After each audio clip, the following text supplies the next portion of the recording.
C'est l'heure donc de notre chronique Mobile Business avec Jérôme Bouteiller, fondateur d'Écran Mobile, spécialiste du marketing mobile. Et il se demande cette semaine si ce mobile n'a pas tout simplement sauvé l'industrie musicale. Bonjour Jérôme. Bonjour Delphine. Alors comme vous le savez, ce lundi nous avons célébré l'été, mais également la fête de la musique, une fête imaginée en 1981, il y a près de 40 ans, par Jack Lang, alors ministre de la Culture de François Mitterrand, et une fête qui a connu un grand succès dans plusieurs pays, notamment dans les pays francophones. Alors si les années 80 et 90 auront particulièrement été fastes pour l'industrie musicale, avec les concerts géants, les platines CD, les lasers, etc., l'arrivée d'Internet au début des années 2000 et notamment des plateformes de piratage comme Napster, Kazaa, Emule ont mis un petit peu un coup d'arrêt à la croissance et ont entraîné une baisse durable du chiffre d'affaires de cette industrie. Bon, elle a quand même réussi à rebondir, cette industrie. Alors oui, le premier rebond, il apparaît en 2001, en octobre 2001, avec la création de l'iPod par un Apple encore convalescent, mais qui va révolutionner l'industrie musicale et surtout démocratiser la dématérialisation de la musique et déjà un usage en mobilité. Le second rebond, il apparaît quelques années plus tard avec l'apparition des plateformes de streaming, comme le français Deezer ou le suédois Spotify, apparus pour leur part il y a une quinzaine d'années, et qui ont non seulement démocratisé le streaming sur ordinateur et sur smartphone, mais surtout le principe d'abonnement illimité à des catalogues comptant plusieurs dizaines de millions de titres. Et aujourd'hui, elle pèse combien? Elles pèsent quoi, ces plateformes? Alors, selon une étude récente réalisée par la RIA, la Recording Industry Association of America, ces plateformes ont capté 10 des 12 milliards de dollars réalisés par la musique aux États-Unis. Alors, dit autrement, cela représente aujourd'hui 83% du chiffre d'affaires de l'industrie musicale aux États-Unis. C'est à peu près 70% en France. Et c'est 4 fois plus que les ventes de disques qui, à l'exception des vinyles, sont en chute libre depuis le début des années 2000.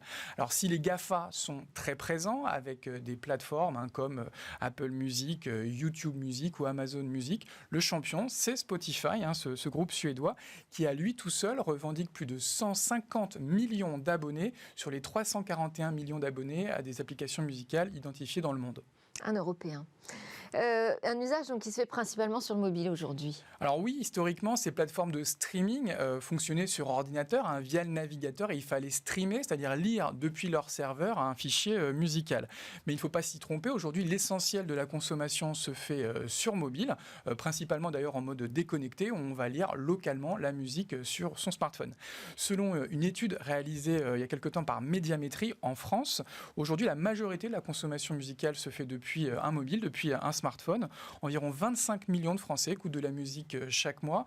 Et chez les 15-24 ans, c'est pratiquement un Français sur deux qui écoute de la musique sur mobile tous les jours.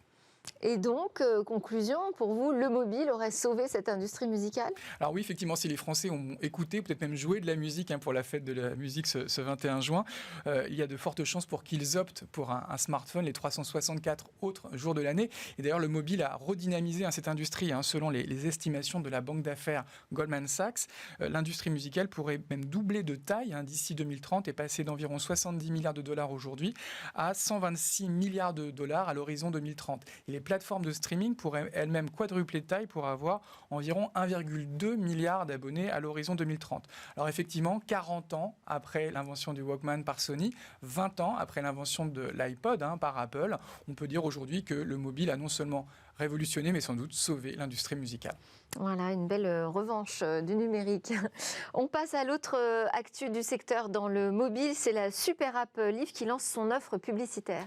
Oui, alors fort de plus de 2 millions d'utilisateurs, dont plus de 400 000 actifs chaque mois, la super app française Live, il le prononce à l'anglaise, historiquement spécialisée dans le paiement et la fidélisation, lance effectivement une offre publicitaire à destination des annonceurs, concrètement, donc ça va s'appeler Live Up, et ça va permettre de diffuser des offres, des catalogues, d'animer un programme de fidélité, de dévoiler de nouveaux produits. Et c'est un positionnement qui rappelle celui de WeChat, la super application chinoise, qui en plus du messaging propose également des services de publicité, de commerce ou de relations clients. Donc Live devient une super app à son tour. Live français, bon. Les dépenses dans les jeux mobiles devraient atteindre 120 milliards de dollars en 2021. Oui, alors ça c'est une autre étude qui est réalisée par Appenny et IDC qui estime que les dépenses des consommateurs dans les jeux vidéo pour mobile devraient passer d'environ 100 milliards milliards de dollars cette année à 121 milliards de dollars en 2021, pardon. Donc une très forte croissance. L'année dernière et cette année. Ça représente environ 1,7 milliard de dollars dépensés chaque semaine. Donc vraiment une industrie en très très forte croissance. Sur le plan volumétrique, on est sur du plus 30% d'une année sur l'autre. Et ça représente désormais 3 fois plus que le jeu sur ordinateur et 3 fois plus que le jeu sur console. On a clairement basculé dans une industrie mobile first. Bon, alors la 5G, on va en parler tout à l'heure en matière d'émissions d'ondes et d'informations. Là, ce que vous nous dites, c'est qu'on a des premières informations sur la consommation de données. Oui, alors ce sont des projections qui sont réalisées par Ericsson dans le cadre de son Mobility Report qu'il publie régulièrement. Et il nous annonce une estimation à 3,5 milliards d'abonnés à la 5G dans seulement 5 ans, à l'horizon 2026. Donc ça va aller très très vite. Et qu'en conséquence, la consommation de données va littéralement exploser. On est aujourd'hui sur une consommation moyenne par mobinaute chaque mois de l'ordre de 10 gigaoctets. On devrait être à 30 gigaoctets à l'horizon 2026 et peut-être même 50 gigaoctets par mois et par utilisateur en Europe et en Amérique du Nord. À titre de comparaison, les réseaux cellulaires aujourd'hui convoient environ chaque mois 58 hexaoctets de données et on devrait être à l'horizon 2026 à 300 hexaoctets chaque mois. Et pour rappel, un hexaoctet, c'est 1 milliard de milliards d'octets. Impressionnant. Merci beaucoup, Jérôme Bouteiller. Je rappelle que vous êtes fondateur d'Écran Mobile, spécialiste du marketing mobile. Merci pour vos chroniques hebdo dans Smart Tech. C'est l'heure de notre talk avec ces entrepreneurs qui ont fait naître et font grandir leur entreprise sur les réseaux sociaux.